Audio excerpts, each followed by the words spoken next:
Hi, and welcome to CryptoBiography. This is your host, Brandon Starr, and this is going to be the tip, part 1, and it is going to be part of the connections continuity. So, I hope you enjoy it. It looked like we had a bunch of new downloads from last week, so I'm hoping you're enjoying the stories. If you have any comments or questions about this episode or previous episodes, cryptobiography@gmail.com, or hit us up on Facebook or Twitter. And here we go. The door opened. "Good afternoon. I believe I am expected." "Indeed you are, Mr. Porter. Please come in." The man, about 60, with salt and pepper hair and deeply tanned skin, even on the top of his head, where the hair had thinned, stepped into the vestibule. The receptionist showed him down the hall to the first door on the left. It opened to a smallish office. "Mrs. Cruz will be with you shortly." He looked around. It looked like a very standard office. Desk, computer, file drawers, a single window looking out onto not much. But it was strangely barren of anything personal. He suspected that the office was not Mrs. Cruz's. Whatever the reason, she did not keep him waiting long. She entered, and she could see him noting her conservative business attire and ex-military posture. "James Porter?" "Jimmy, please." "Mrs. Cruz?" "Yes, Jimmy. As Rosalinda has 4 syllables, please call me Rosa." "Nice to meet you, Rosa. How much did they tell you?" "I read a transcript of your call to our office." Jimmy looked impressed. "Okay, then. I understand you have video proof of this unusual occurrence." "I do. And I haven't posted it anywhere. It's just here." He patted on his phone. "And in my cloud account."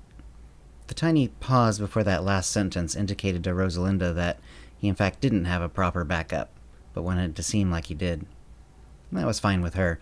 If he didn't have a backup and was concerned about how it looked, it made it more likely that the video wasn't a fake. "Now, if you find a real supernatural power, you'll pay me $100,000, right? That's what the contract said." "That's correct. We will, of course, confirm the video, both with live sleuthing and by checking the video itself." Fine, Jimmy said. Rosalinda saw that in his mind he was already spending the money. This was not a supernatural power of hers. She was just good at reading people, particularly when she had seen so many come through the office with leads on imps. "May I see it then, Jimmy?" she asked, with what she knew was a very winning smile. "Sure," he said, and pulled his phone out of his pocket. She took it. "Let's see it on a real screen," she suggested. She opened her drawer and found the appropriate cord, then connected it to the computer, which was particularly well secured against viruses.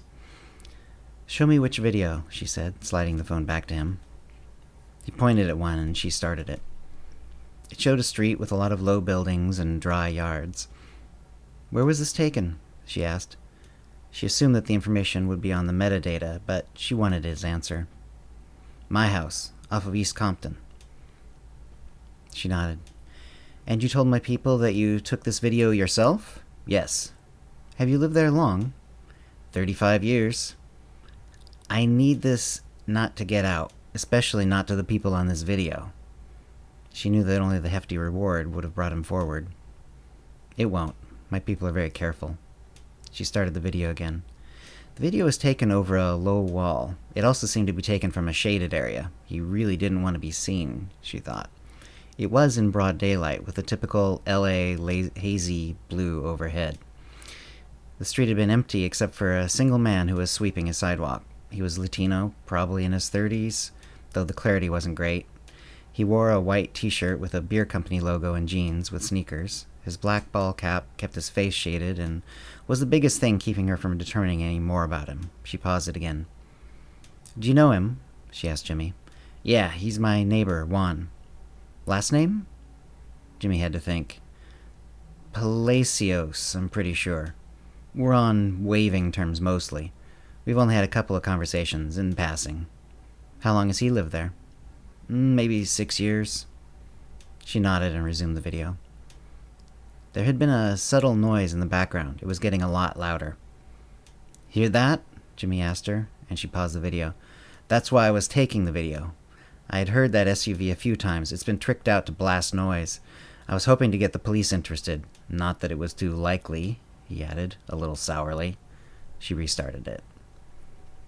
The noise got louder, and even through the simple phone's microphone, it was clear that it would have been ear-splitting if she had been there. The vehicle, a Ford Expedition, late model, black, came piling up in front of Juan Palacio's house. She couldn't read the license plate, but knew it could be determined later on. 3 men jumped out. The driver stayed behind the wheel and ran up to Juan. They immediately got into a shouting match. Though fluent in Spanish, Rosa could hardly make it out because they were all yelling over each other. These young men were dangerous, and Rosa could see that immediately. She was stunned that Juan was holding his ground so well. She paused it again. "Do you know any of these men?" "No," Jimmy said. "I know the vehicle only by the noise. It's around a lot." "They clearly have a history with Juan, though," Rosa said. "I mean, unless they saw something about him they don't like." "Even if you don't know them, have you seen them at Juan's before?" No, but maybe they were there when I wasn't around." Rosa nodded and resumed. The yelling continued, then the most aggressive one pulled out a knife. Even though it was a video, Rosa sucked in her breath a little. And still, Juan was holding his ground. If anything, he was yelling louder and more angrily. "Get out of here," he was yelling in Spanish. "Stay out of my neighborhood." "Your neighborhood?" the one with the knife asked, and then stabbed Juan right in the stomach. The knife hung there. The man had let go, shocked perhaps by his own aggression. Juan didn't fall down, moan, or clutch at the wound. He just stood there. "Nada más?" he asked the knifeman. "Is that all?" All 3 of the attackers were backing off now. Juan calmly took the handle of the knife and pulled it out of his belly. The distance was a little great. Jimmy had zoomed in and the video was just grainier because of it. But though there was a small hole in Juan's t-shirt, there didn't seem to be any other indication of his being injured at all. The knife even looked clean. The 3 men piled back into the Expedition and it tore off. Juan just watched them leave, then walked back into his house, knife loose at his side, as though it was a bit of garbage he found on the street that he was planning on tossing. The video ended, and she copied it to her computer. "Thank you, Jimmy. I'll have my team confirm this. If it checks out, you'll get your money." She rose, and he rose with her. She put out her hand and shook his. "I've got a copy of your video. Here's your phone," she said, disconnecting it and giving it to him. "Do you have a time frame?" he asked. "It might vary, but this just went to the top of my list. I'd say you'll hear from us within 2 weeks. If we have any questions that come up about the video, may we call you?" "Of course," Jimmy said. Thank you."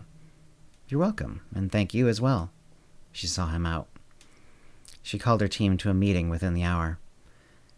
"Let's get eyes on Juan Palacios and confirm the details. He may be in danger, even if he has an ability that can stop a knife." That's the end of the story for this week. Obviously, this one's going to continue. Hope you're enjoying it. If you have any comments or questions about this episode or previous episodes, CryptoBiography@gmail.com, or hit us up on Facebook or Twitter. And thanks for listening.